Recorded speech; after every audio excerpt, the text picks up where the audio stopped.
এই ব্যক্তি সমুদ্র দিয়ে হাঁটার সময় হঠাৎ করেই খুঁজে পায় একটা উদ্ধারকারী capsule. There's nobody in it. চলুন দেখে নেওয়া যাক এর মধ্যে কি কি ছিল। It's like a flashlight maybe. Instructions. Training video. Paddle. This is maybe for air. A light. Oh. Kristen G. Port Lavaca. এমনকি এর মধ্যে বেশ কিছু খাবারও ছিল।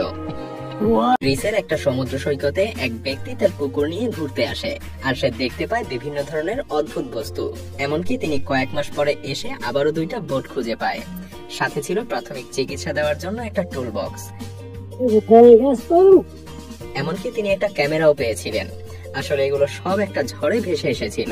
আমেরিকার একটা ব্যস্ততম জলপথে ডাইভিং করার সময় জো নামের এই ব্যক্তি খুঁজে পায় 3টা আইফোন 12, 2টা আইফোন 13, একটা আইফোন 13 প্রো ম্যাক্স, অর্থাৎ মোট 6টা আইফোন। ব্রাজিলে কিছু ব্যক্তি জঙ্গলের মধ্যে দিয়ে হাঁটার সময় খুঁজে পায় একটা মিলিটারি হেলমেট এবং কিছু পুরনো দিনের পয়সা।